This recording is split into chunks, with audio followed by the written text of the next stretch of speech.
Okay.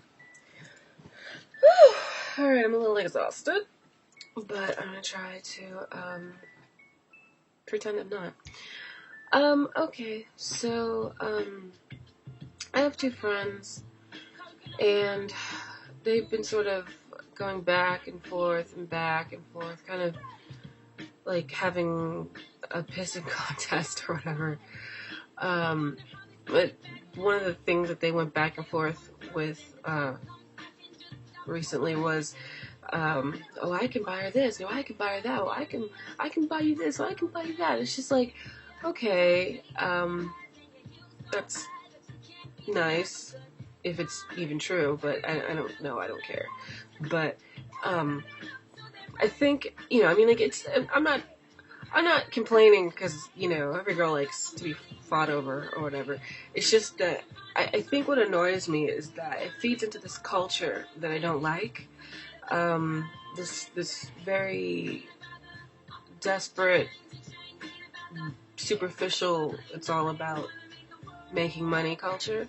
And, it's like, it's even difficult, like, when I meet people, including in the media, what they feed us in the media, you ask a person, so what's your goal in life? To be rich? Sometimes they'll add famous.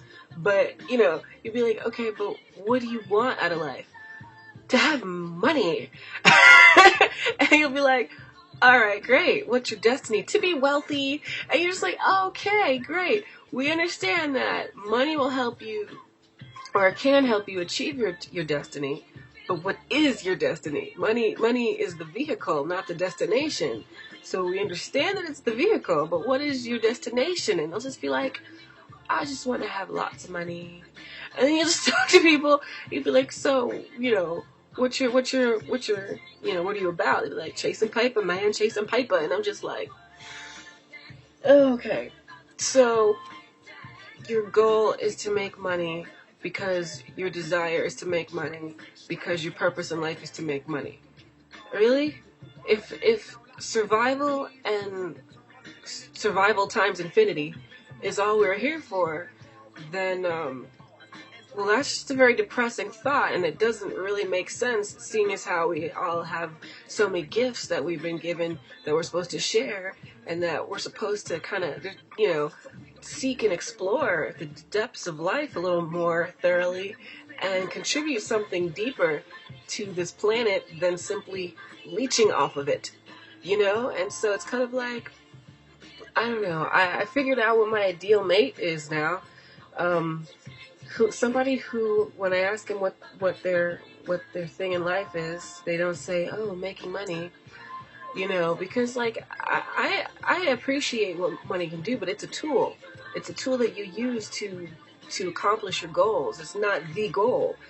Financial freedom is a goal for the sake of financial freedom, but it's not the main goal in life. So like I want somebody who wants to help people and change the world and make a difference and whether it's directly or indirectly, because I want to change things both in the media, as well as, directly altruistically, because that's what I'm about. I like to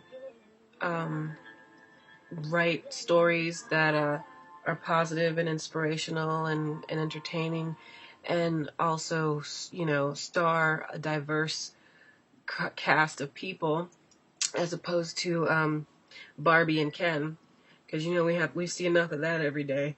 I mean, I would think even brunette white people are sick of that crap. But yeah, and I want to, inspire the youth and keep, help the youth get on the good track or stay on the right track, whichever place they are in life. And I want somebody who wants to help people, not just make money.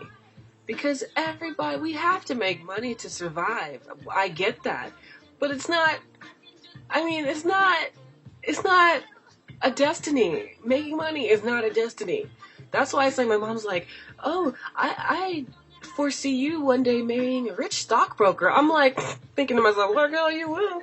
I am not going to be marrying some boring paper chaser whose goal in life is all of money and and who, is probably cheating on me because he has no character.